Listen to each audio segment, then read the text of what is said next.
All right, great presentation, Michelle. That was really a great way to start the morning, was it not? Hey? I'm Vanessa Burns. My pronouns are she, her, and I'm going to read a little bit of a land acknowledgement that I have written. I'm based in Halifax, Nova Scotia, but Vanessa Burns Grant Consulting is based in Mi'kma'ki, the ancestral territory of the Mi'kmaq people, covered by the treaties of peace and friendship signed in 1726. We also honor the history and traditions of African Nova Scotians, one of Canada's oldest Black communities who have lived in Nova Scotia for over 425 years. So, on that note, we're going to switch gears a little bit and talk about funding beyond banks. Everybody wants grants, and we have 15 minutes to talk about how to get grants. So it's going to be a little bit condensed, but you're going to come away with some tools you can kind of think of before you hit that lovely Apply Now button when you're going for the grants. But first of all, this is me. When I'm not hobbling around on a broken foot, which I did in the first 10 minutes while being here in Edmonton at my Airbnb, I tripped over the bed frame. So you may see me hobbling around. It's not even my knee, it's my foot that has a broken toe. Last year, I went to Everest Base Camp, and with a friend of mine, we actually did the Everest Three Passes Trek, which was a 25-kilometer trek, a 25-day, trek around the Three Passes of Everest. It's rated 9 out of 10 for difficulty.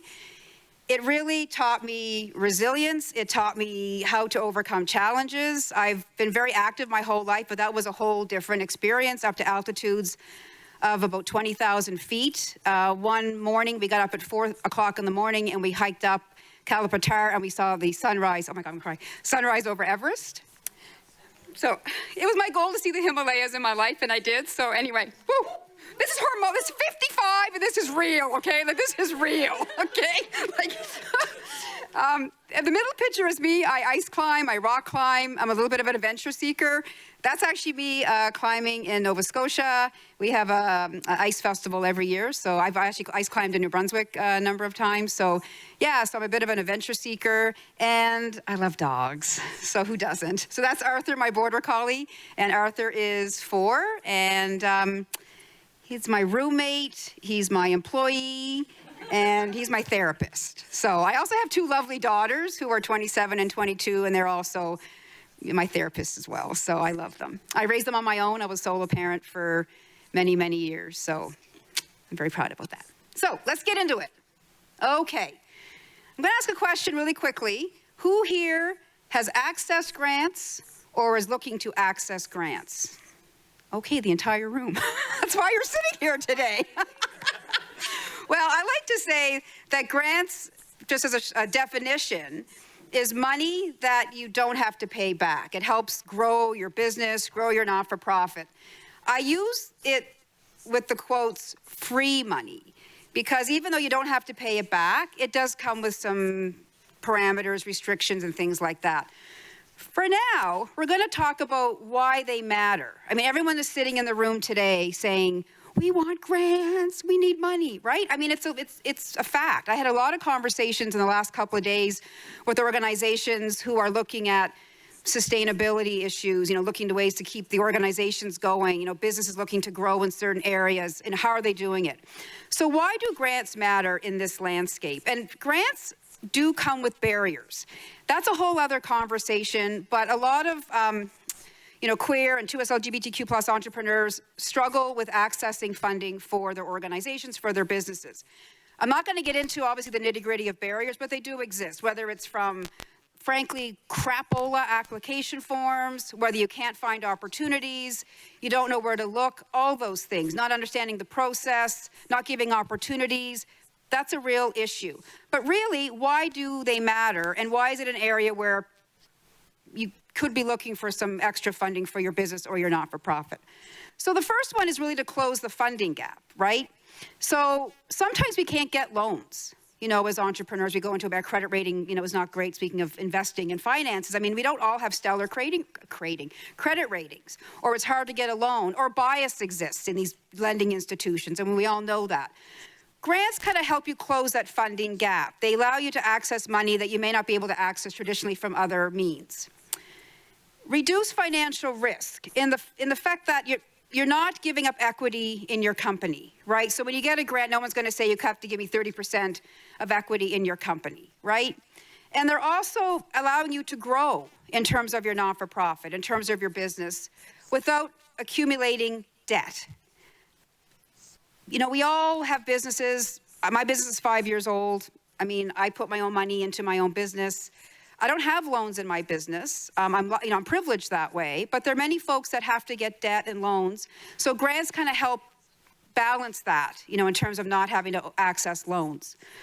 It sounds really great, right? It really does. Building credibility. So when you start accessing that sort of funding for your business, it shows that you can manage money, right? And that's why when the startup space happens and you're a new business and you don't have any revenue, it's hard to access funding because you can't show that you're responsible. It's like it's a circle, right? You want money for your business, but you can't show that you're financially viable because you don't have any books or income or records. And so, being able to access some of these grants just allows you to become, financially credible in the eyes of those that award money. Fuel sustainable growth. Now, grants fall under various different pillars, right? So when it comes to sort of that not-for-profit work, social impact work, it's really about impact. What impact are you making in your communities? What gaps are you filling in your communities? I know we have someone here, Matt, is it Matt? Mark, met you yesterday from Quadrangle. I mean, you're doing great work, with funding and grants, and you're filling a gap in the community. In a business perspective, grants are usually used to grow your business to kind of the next level. So it could be your hiring, your training, your exporting. It's very much kind of a pillar situation when it comes to the for-profit side of. So there's not-for-profit grants, which are kind of that impact-based grant, and there's the for-profit grants, which are very much hiring, training, exporting, research development, innovation, like all that stuff. But to be creative, a for-profit can partner with a not-for-profit and access some of that not-for-profit funding. It's a cool concept. I coach people through it all the time because a lot of for-profit groups, I'm looking at Pascal because we've had conversations, but a lot of groups that are in the for-profit space are doing community work, right? They're doing impactful work, but they can't access that impact money because they're registered as a for-profit. So by combining forces, you can actually access some of that not-for-profit money through that organization.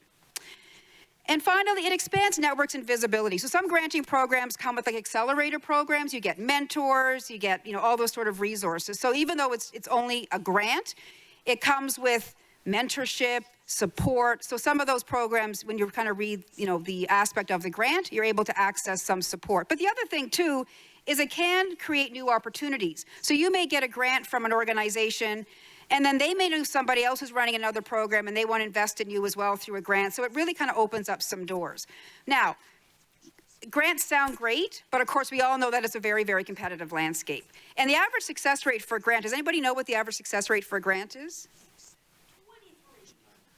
23. Okay, you're just go a little bit higher, yeah.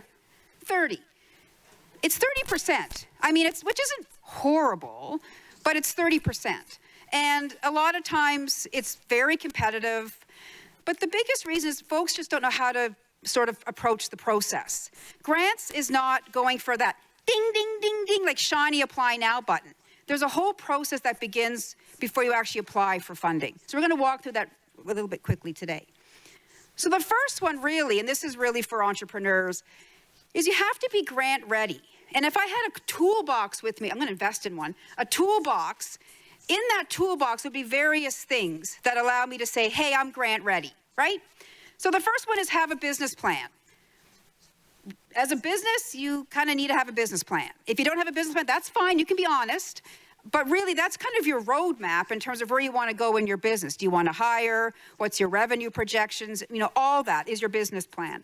It also shows your vision, your mission. We all have, mission statements and vision statements as businesses, as we do as non-for-profits. It also has your growth strategy in there as well. Are you looking to expand your team down the road? Hiring grants. Are you looking to sell outside of your province or outside of the country? Exporting grants. We're going to develop a new app. I think there's some money there for research development, innovation, that kind of thing. So that's all kind of in your business plan. That's one big piece of being grant ready. Number two, as I said, is financial statements. So you need to have clean records of revenue. You need to know where your money's going and how to manage that. The second one really is, the other ones are really, the supporting documents. So if you're going after hiring, have job descriptions, right? Have those documents to support what you want to do. I see Pascal taking a picture. So you good? This is really what I would go into more detail in an actual kind of workshop, but this really is your roadmap. You can see right here that writing is kind of down the list, right? So most of us will go to the button, click the Apply Now button and start crafting. Take a step back and look at what's here. Know your goals. Why do you need money? Why do you need a grant for your business or your not-for-profit? Researching opportunities. Make sure you're researching the right opportunities that align with what you want to do. You cannot fit this into this. It doesn't work. Don't do it. If you don't fit, if you don't have that alignment, please, don't apply for the opportunity. Check eligibility. That's where you're going to find all that alignment piece. Do you fit the opportunity? Don't waste your effort on things you don't fit. If you check 5 out of 7, you got to make a decision. Someone else is going to check 7 out of 7, right? Gather your documents. That's why you have your toolbox ready, so you have all your documents ready. Read guidelines. If all you walk away with today is read the applicant guide, I've done my job, thank you very much, goodbye. Write your case. Writing's a whole thing. There's AI tools out there, use them.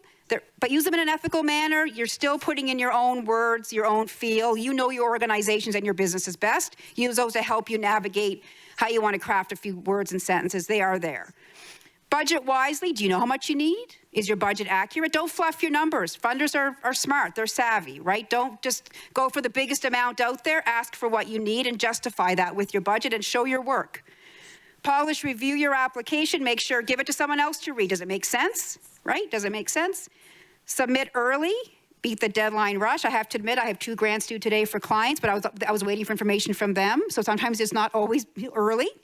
And follow up. It's a relationship business. If you know someone, if you know anyone in an organization, start having those conversations. If you see an email, a phone number, something on the call for applications, call them, right? Build that relationship, have a conversation. So you can kind of see that this is the roadmap on how you can start getting into the grant space, but writing is not your first step.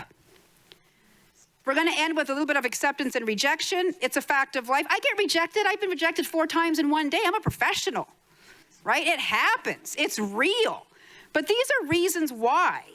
Alignment lack, high competition, non-compliance with guidelines, sustainability plan. You're not showing how you're going to continue the work after the grant money ends out.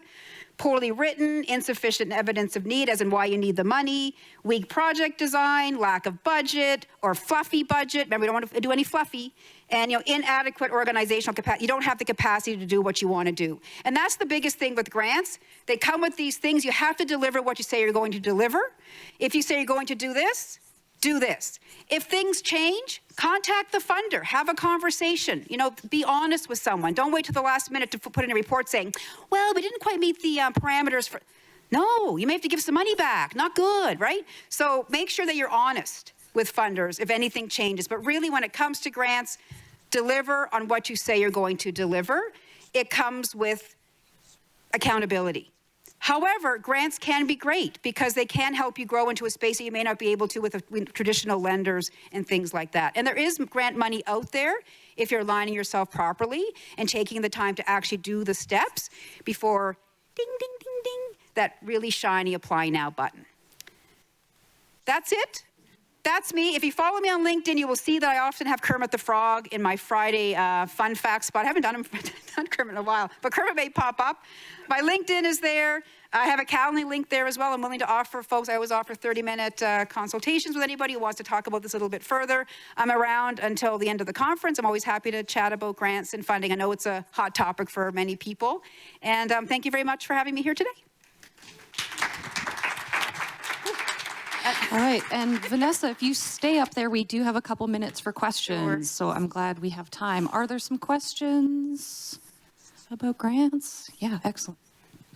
I was wondering what your thoughts are around service-based businesses compared to product-based business. I find it extremely difficult. I think we've had this conversation before, but I'd just like to hear a little bit more about what you think and like the availability of grants for businesses like mine, for instance, who, even if I'm trying to develop a training product and that it is an exportable product in my mind, the funders don't see that as necessarily as a business, is there like other grants, either like federal grants or even grants from, other organizations that maybe we're not thinking about instead of the traditional paths with the opportunities, New Brunswick's or the economic development agencies that are around? I mean, that's a good question, because I'm obviously a service-based business as well, and we don't have like a physical product to kind of show and develop. The grant landscape changes all the time, right? So there are always new opportunities that come. And I know what you mean by like Opportunities New Brunswick, Invest Nova Scotia, like those folks. I mean, I received grants from Invest Nova Scotia. That's how I travel to places, where like it's exporting, right? But I get it. They don't see that you're producing some kind of a product. In that case, like if you were producing, when you say product, do you mean like your service? Like a training product? I mean, it really depends. Like, is it an app? Right, so if it's an app, then you could perhaps partner with someone who can sort of help you develop that app, and then you would be able to access the kind of that research and development innovation funding. So it's really, it's not just an app, right? I mean, it's innovative, it's new, it's that collaboration is a really key word. And so if you start sort of thinking aside from, okay, it's an app, but who does the app benefit, right? So start maybe collaborating with folks and coming together, and then maybe, it could open up new opportunities. And as I said before, if it benefits folks that not only that are, business-based, but are also kind of that not-for-profit based, there could be collaboration opportunity there to partner and access some funding. Maybe it helps their clients, right? I mean, depending on what you're developing. So it really, you got the traditional like government lenders, provincial lenders. I mean, those are all your traditional ones. But then you get some that kind of just pop up and go, where do they come from? Right? I mean, it's an ever changing landscape. And you get into the rabbit hole of finding these opportunities, it's like, so yeah, but I think in your case, where you're trying to develop something like a training product, is really, what is that training product? Who is it going to serve? Who are the clients? And really looking at how you can sort of combine efforts, and then you would be able to perhaps access grants to, let's say, get someone like a researcher to help you research, anything to do around who this training would benefit. And there's grants out there for that from my tax to help you hire like post-secondary students and researchers. So, like a company like my tax is a little bit different, because they'll give you money to actually hire folks to help you research things you want to do in your own business. So that might be a way that you could access something a little bit different. But each province has their own way of supporting entrepreneurs, and they're all really different. And so New Brunswick, has their own and we'll be professional. we'll be professional. I know, but I know what you mean. Whereas Invest Nova Scotia, that's the cat's ass. Like, I mean, it's Invest Nova Scotia. Basically, as I get $15,000 a year as a business to use to rebrand. Now, of course, it's cost shared, but rebrand, travel, go to conferences, meet with clients. Like Invest Nova Scotia, I wish every province honestly had Invest Nova Scotia, because that's what folks need. And it's so hard to find that money. It's so hard. It's so hard. But good question. Yeah, is there any other questions? Yeah. Yeah, we've met previously. We did. And I'm a newbie, like 6 months into teaching people about entrepreneurship. And they come in all bright-eyed, bushy-tailed, looking at the big numbers from the big dogs, BDC, Futurepreneur, what have you. 25,000 here, 50,000 here, 75K, oh my God, I could just get that. And you have to heartbreakingly tell them, but it's a loan. And they're flexible, but it's a loan. Read the fine print. Yes, and then they hear about grants. So I'm kind of asking you, what do you say to these, again, the bright-eyed and bushy-tailed who want to come in and get that funding but have the no strings attached? They almost want to go for the big jump, but they can't. And alongside the great points you've made, how else do you convince them to go ahead and go down the dirt road that could be grants? Yeah, I think with those, I have a lot of conversations, especially like in the startup space. Like that's folks that are kind of starting their businesses. That's not an easy space, right? And we talked a little bit about that in terms of showing kind of, revenue and financials. What I tell people is, and this is going to sound really harsh, but I have people that come to me, honestly, that have never made a sale in their business. And so I say to them, you might want to go make some sales, right? And I always tell people, like, grants are for growth, right? Grants are to grow somehow. So if you're not really if you're starting, a lot of things you're going to find are those loans. So I tell people not to get discouraged, but I help them build those toolkits to help them move to the next step. So they may not have the financial statement. How do you get those financial statements? You go make some sales, right? I mean, so how do you get there? But I know, like, I said, people think grants are the be all and the end all. They are a portion of how you're funding your operations. If I talk to an organization and they say they're 98% government funded, I get like really nervous, because we all know how that's going kind of south of the border, right? So grants are great. They're not the be-all, end-all for all your business, right? So I always tell people, be realistic. And yes, there might be 75,000 or 50, as you said, a loan. There might be a grant for 10,000, but if they don't fit the parameters, I'm very realistic with people. And I say, sit down and look and see what you want grants to do. And if they say, I need a grant to pay my rent, well, that's not going to happen. Right? If they want a grant to purchase equipment, okay, what does the equipment do? Right? And so you can kind of dive in a little bit further. So it's really just getting kind of into their minds as to why they think they need funding. Then they realize, you know what? I don't think I'm ready to apply for grants. And that's okay. Like, I'd rather someone say, I'm not ready right now. How do I get ready? And then you go through that whole kind of readiness sort of assessment and get folks on kind of that, it's called the grant train. But, I think people are just so... Everyone needs revenue. Like, everyone really wants to, have money coming through their organizations. And frankly, it's a difficult time, and we appreciate that. And so grants aren't the magic solution, but when you win a grant, like, you can win big. And I mean, I know some I'm looking over here. I mean, some organizations in this room have received really good funding from folks. And you've been able to move your organizations forward and really do some impact. But that takes time, right? So when you talk to the fresh-eyed, bushy-tail folks, you have to be realistic and say, you're not grant ready yet. If you ever want to talk about grant readiness, I'm happy to do that, right? Because there's a little bit of a process behind that. But that's how I kind of approach it. Yeah. Hope that was helpful. Yeah, okay, good. Great. Okay, that's all we have time for. So thank you so much for your questions and attention for these great presenters. And we're going into a short break period, and then we'll return.